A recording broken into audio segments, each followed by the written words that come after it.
couldn't believe that that song was for me, you know. And so I recorded it, and it went to #1, 6 million copies. And this was part of Faster Than the Speed of Light? It was the title track of Faster Than the Speed of Night, the album that went straight into the British album charts at #1. Would you say then that, you know, getting hooked up with Steinman and the release of that album was what actually mega boosted you into the stratosphere? God, it was, well, it was a turning point, wasn't it? It was just amazing. I did another album with him after that called Secret Dreams and Forbidden Fire. That album and Faster Than the Speed of Night now has been released as a double CD pack now.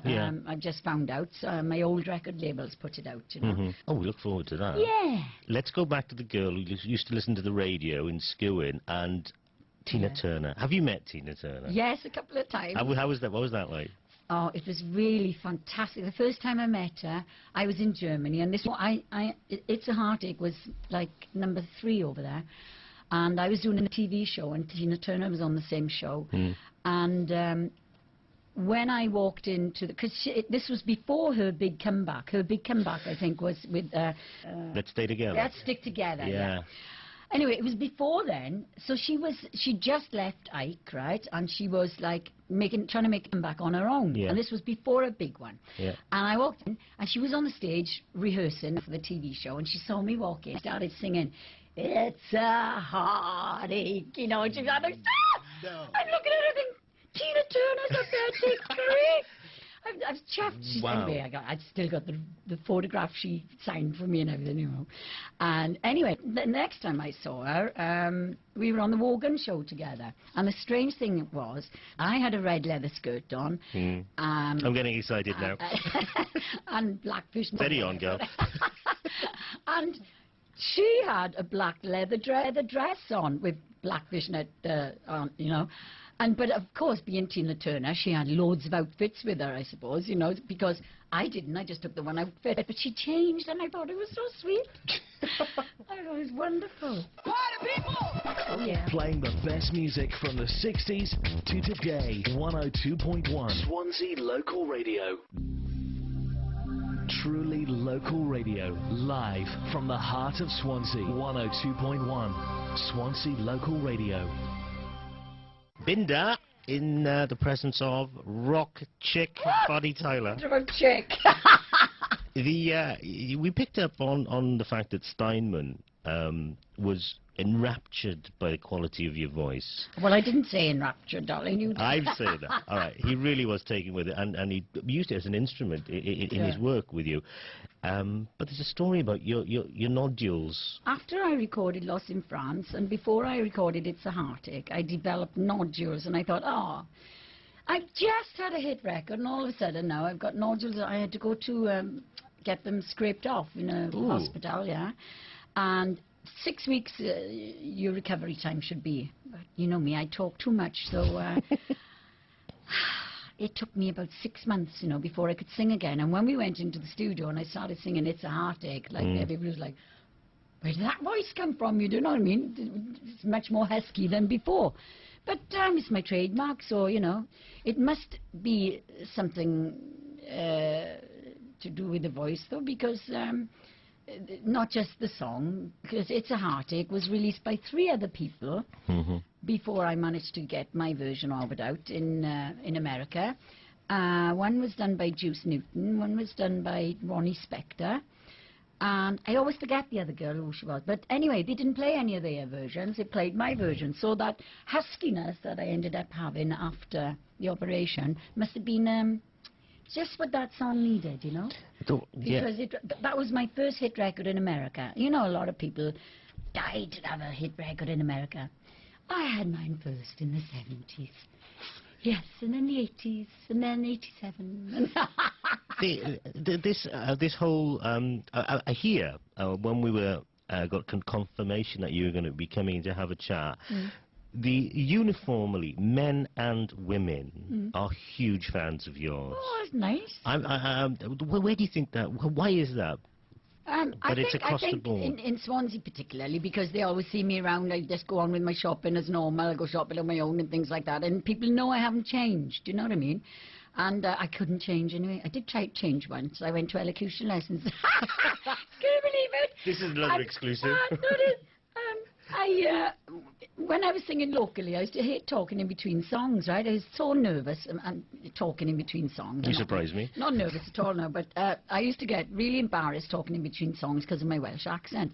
So I decided to try and do something about it. So I went to this Miss Davina Powell, right, for elocution lessons. Well, I went to her, I said, can you give me 10 weeks lessons of elocution lessons? She said, I'll try. So anyway, so I went to her, and in the end I said, oh, look, I better leave you, love, before you end up talking like me. so I left. It hasn't done me any harm. So, absolutely not. No. The whole idea of you, there's a crossover, you know, somebody makes it on TV, they want to be a pop star. Somebody's a pop star, they want to make it in movies then. Are there those areas you want to go into? I've been asked, yeah. I've been asked to do movies, but, yeah, you know, I can't act. I hate making videos, you know. I'd be hopeless. Well, Total Eclipse was, the video for that was... it would have to be about a Welsh person, because I cannot change my accent, you know. So, unless it was about a Welsh rock star, I have no chance. And I have been asked to do different stage shows as well. Like I was asked, would I do, what's that one that goes on in London? It's about twins. Blood Brothers. Blood Brothers, yeah. I was asked to take the lead in that. I said no to that as well. No, I know my limitations, you know. Well, that's very humble of you to say you... Well, no, I just know, you know. You wouldn't... no. When you mentioned Catherine earlier not unless on... it was I mean, not as if you don't know people... Character. It's not as if you don't know people in the business, do you know what I mean? I mean, you mentioned Catherine Zeta a little earlier. Yeah, she's lovely, she's great. You sang at her wedding, didn't you? I did, Tell us about that day. My husband is her cousin, that's why, you see. That's how we know each other. And well, I know her mother and father more than Catherine. No, everybody says that you know, I say I'm Catherine's best friend. I'm not. I'm too old for her to be her best friend. You know what I mean? I'm more her mother and father's best friend. We went out for dinner the other night. You know what I mean? And no, and we get on great. You know what I mean? But no, I don't harp on about. Grammy Awards, Grammy nominations. I'm just thinking, I've never been to Bonnie's house, but I'm quite sure that the lounge there is full of gold and platinum and silver. They're very discreetly around the corner, you know what I mean? I think it's quite naff when you got them all over the house, you know. I have got a selection up in my music room, but, you know, you'd have to go, you know, you'd have to look, you know what I mean? And they're not everywhere. But, yes, I've been nominated for 2 Grammys. One was for the best video, and one was for the best song. The idea of you going down the shops on your own with a plastic bag really does my head in. Because I imagine like you've got flunkies doing stuff everywhere for you. Is it like? It's not like that. I suppose people do, but you know, you draw too much attention to yourself. You walk around with bodyguards. I don't need bodyguards, for God's sake. You know, I'm from Skewin. You know, I'm quite capable of going shopping on my own, you know. I'm always going shopping on my own. Is that a pop at Bobby, is it? Yeah. Oh, he'd never go shopping. The only time he goes shopping is when we're in Portugal. Because he does a little shop every day then, because, you know, like I live there 6 months out of the year. And he's great, you know, 'cause he's always up before me. He's an early bird, you know, and I'm not. I likes to get up about 11:30, me. I just about managed it today. I didn't get a chance to wash my hair this morning. You look fabulous. I just wish we had a webcam. It's just absolutely stunning. But it's the live performances that really get the adrenaline going? Yeah, yeah. Can you then hear a difference between like an album version you're doing, done in a studio, and when it might have been recorded, you know, at a concert or something? Can you sense the difference yourself? Oh, absolutely, yeah. Yeah, well, you phrase things differently because you actually got these people in your face, you know, and you're singing to them. And do you have a picture in your mind when you're singing in a studio to try and get that feeling of singing to a person? Sometimes I put a picture of my mother and father there. That's a fabulous thought. Let's have another track.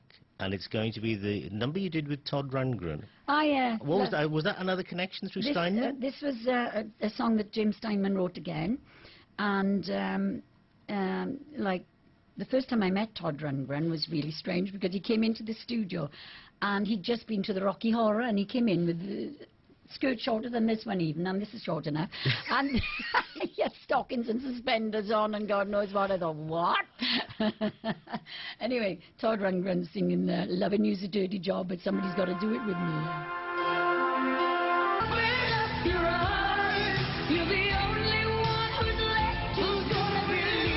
Tyler, our very, very special guest there, playing with Todd Rundgren, a great, great classic rocker, but there's something I've just discovered today about you and classical orchestras and things like that. What's all that about? 2 years ago, I was asked by the record company if I would like to do a song with a full orchestra. I said, my God, yes, please. And as long as I can use my band as well, you know, put the two elements together, typical rock musicians and... you know, and the 76-piece orchestra. It turned out to be the Prague Philharmonic Orchestra. So we went to Prague, which is absolutely fabulous, by the way. If you've never been to Prague, they do cheap flights from Cardiff. It's fantastic. You sound like an advert.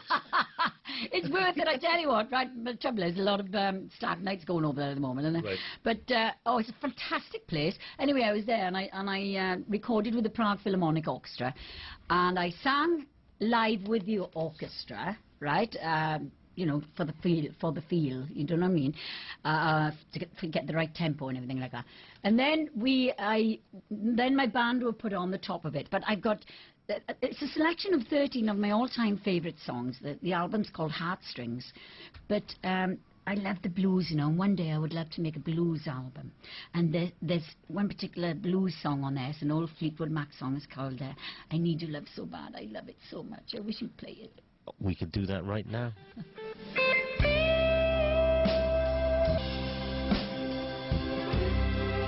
Well, I tell you what, that's quite astonishing. The guitarist. Well, the singer's not too bad either, I tell you.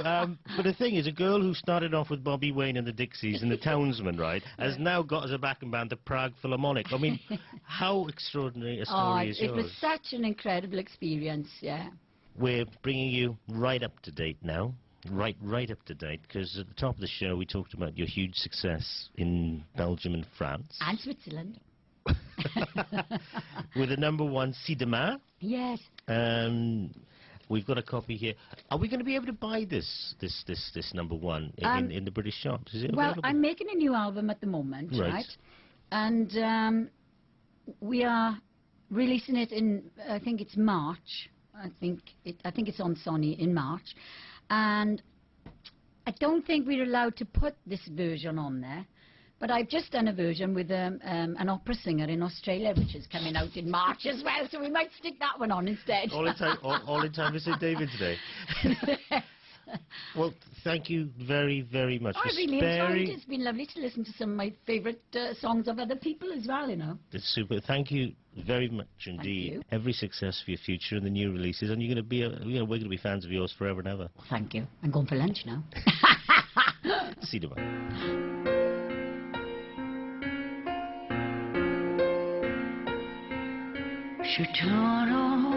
Tu sais que quelquefois je me sens seule et perdue. Est-ce que tu me reviendras? Tu sais que quelquefois je me sens loin de toi. Dis, est-ce que tu te souviendras de moi? Sur la terre entière je me sens abandonnée. Dis, est-ce que tout ça va changer?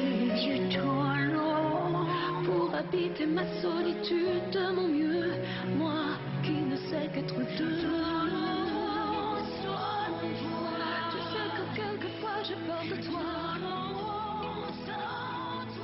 Tu sais que quelquefois j'ai peur de moi.